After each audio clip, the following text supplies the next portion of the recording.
Oi! A série do Chuck já estreou na Star Plus e essa é uma das maiores surpresas que eu vi em 2021. Inclusive, recentemente eu fiz uma pesquisa lá no meu Instagram pessoal, onde 71% das pessoas responderam que não tinham assistido essa série ainda. Então eu decidi falar sobre ela aqui no canal e eu prometo pra vocês que não é terror. Caso você não goste, já aviso que esse vídeo vai estar cheio de spoilers até o finalzinho. Então já se inscreve no canal e ativa o sininho e compartilha esse vídeo com a galera e bora logo pro que interessa.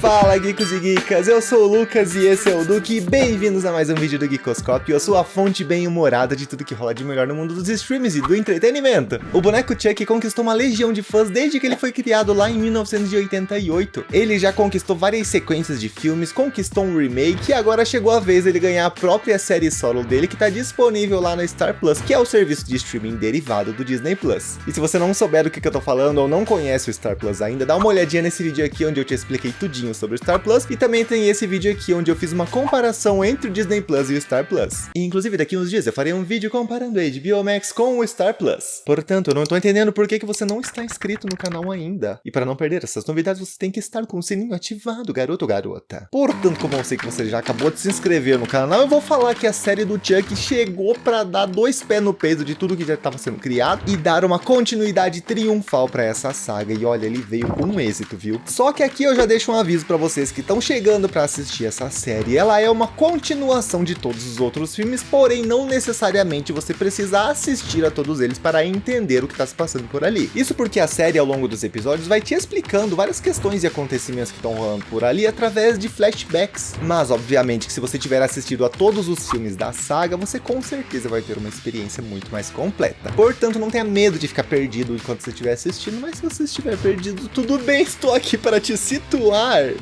Essa série se passa logo após os acontecimentos do filme O Culto de Chuck, lá de 2017, e traz vários e vários personagens de todos os outros filmes, incluindo o Andy Barclay, que é aquele garotinho lá do filme de 1988 e é interpretado pelo Alex Vincent. Temos também a Nicka Pierce, que apareceu pela primeira vez em 2013 no filme A Maldição de Chuck, e depois em 2017 no Culto de Chuck, e ela é interpretada pela incrível Fiona Dourif, que por sinal é filha do Brad Dourif, que é o dublador original do Chuck, e que também dubla ele nessa série. E também temos o retorno da Tiffany, a noiva do Chuck, interpretado brilhantemente pela Jennifer Tilly. Eu nunca vi uma mulher que coubesse tão bem no papel quanto ela. Nossa, Lucas, mas olha só o tanto de coisa que você tá me falando. Tem sim que saber de todos os outros filmes. Calma aí, parceiro. Calma aí que tá tudo sob controle e a série se auto-explica e eu também vou te explicar um pouquinho mais sobre ela agora. A série se inicia numa feirinha de bairro com o Chuck sendo vendido nessa feirinha. E ele acaba sendo comprado por Jake, que é um garoto que gosta de bonecas e gosta de fazer esculturas com essas bonecas. Ele pega e destroça elas e faz uns negócios bem loucos lá. O Chuck, sabendo que ele seria destroçado por esse garoto, ele se revela pra ele e é a partir desse momento que ele começa a atacar o terror na cidade. Inicialmente, ele começa de uma maneira muito singela, o que nos leva a pensar em confiar no boneco, pensar que ele tá do lado bom ali. Sim, por incrível que pareça, a gente pensa isso. Isso porque o Jake, que é o personagem principal, ele é um personagem homossexual, um adolescente que tá se descobrindo ainda. E o filho do Chuck era gênero fluido. Portanto, por acontecer essa coincidência na história, a gente acha que o Chuck tá do lado do garoto. E, inclusive, ele começa a matar algumas pessoas e faz a gente entender que ele tá matando para ajudar o amigo homossexual. Só que ele é o Chuck, né, gente? Ele é irônico, trapaceiro, sorrateiro, não dá pra confiar. E, obviamente, que o propósito dele vai ficando um pouquinho mais claro ao longo dos episódios e ele vai intensificando as ações dele, se tornando cada vez mais forte e violento. E tudo isso acaba convergindo pro plano diabólico dele lá nos últimos episódios, mas calma que eu já vou te explicar caso você não tenha entendido. Essa intensidade de ações também se reflete nos personagens que iniciam a série daquela maneira descrente, sem entender direito o que tá acontecendo por ali, enquanto várias coisas estão acontecendo, mortes estão ocorrendo e tem pessoas tentando investigar o que tá rolando ali na cidade. Só que essas mortes, as suspeitas dessas mortes acabam recaindo em cima do Jake, que é quem detém o boneco Chuck e ele tá sempre por perto quando as coisas estão acontecendo. O Jake é interpretado por Zachary Arthur e ele é um personagem que tá se descobrindo, tá cheio de conflitos internos e ele foi forçado a amadurecer, porque a mãe dele morreu e o Chuck acabou matando o pai dele. E através desse acontecimento, o Jake foi obrigado a guardar esse segredo dentro dele até que as coisas começaram a sair do controle. Do outro lado, a gente tem a personagem da Lexi, que é vivida pela Olivia Lind, que é a patricinha da escola, uma nojenta provocadora, uma desgraça.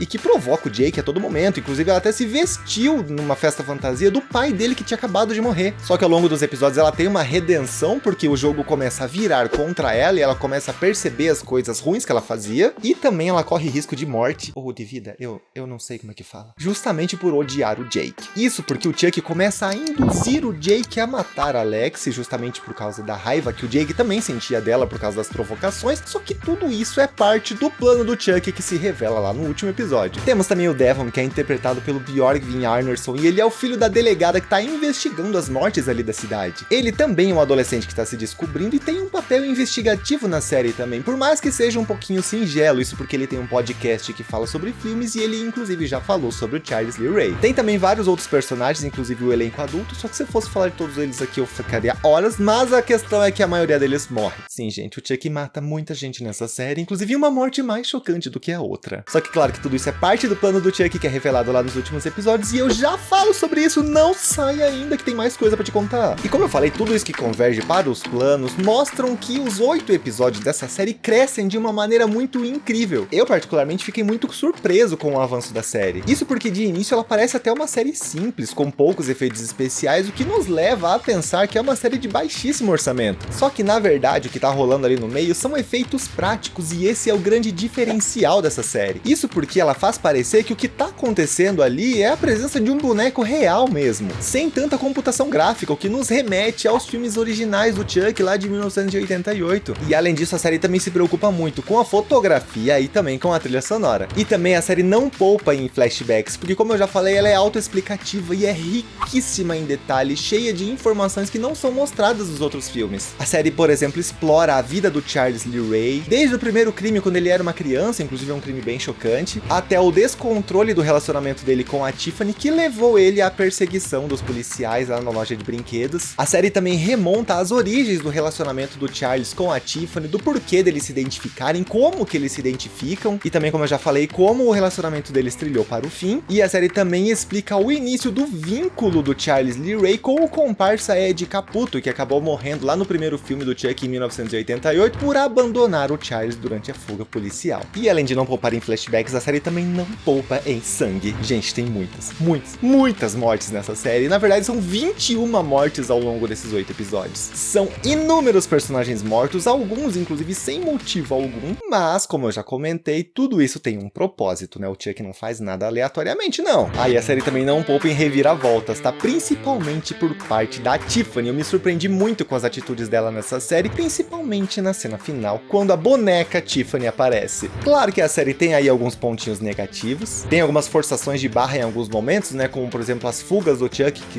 ele consegue fugir de uma maneira muito fácil. Ei, garoto! Desculpe, teve uma fuga por aqui. Igual o Chuck que eu tava falando.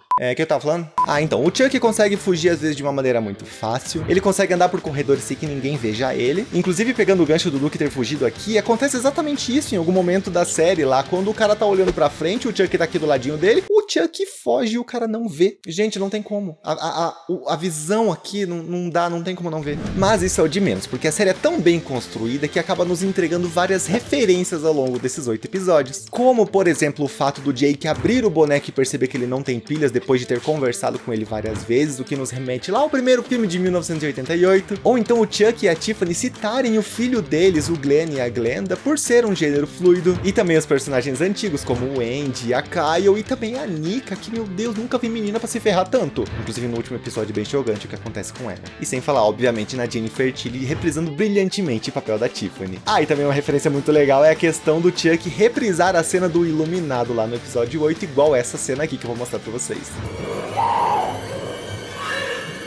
Here's Johnny!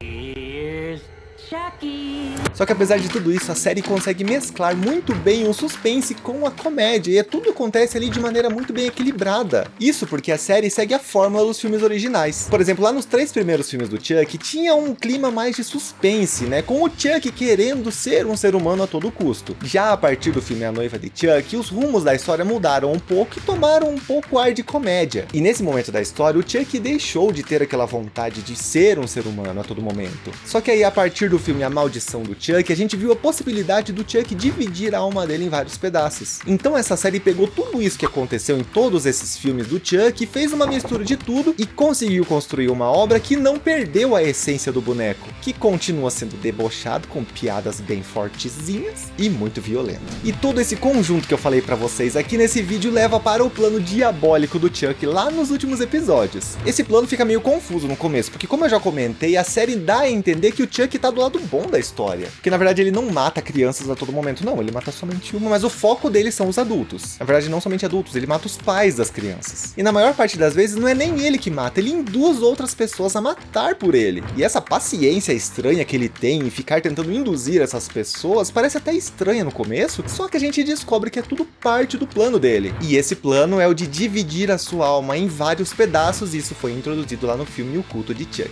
Só que para que ele consiga fazer isso, ele precisa corromper um inocente. E ele infelizmente consegue fazer isso, eu não vou dizer quem, não vou dizer nem o que foi morto por essa pessoa, vou deixar vocês assistirem, mas o Chuck consegue dividir a alma dele e distribuir para 72 bonecos, com o plano de tacar o terror na América e tomar conta de tudo por ali. Inclusive, se você chegou até aqui, aproveita e já comenta o que você acha que vai acontecer na continuação da série, mas o fato é que o Andy Barclay ia acabar interceptando essa carga de 72 bonecos, só que do nada a boneca Tiffany chega e acaba com todo o plano da salvação. E gente, sério, na hora que ela apareceu eu dei um berro, eu não imaginava que ela fosse aparecer e foi sensacional rever isso. Só que o desfecho disso será na segunda temporada, que já tá mais do que confirmado e eu tô muito ansioso, e você?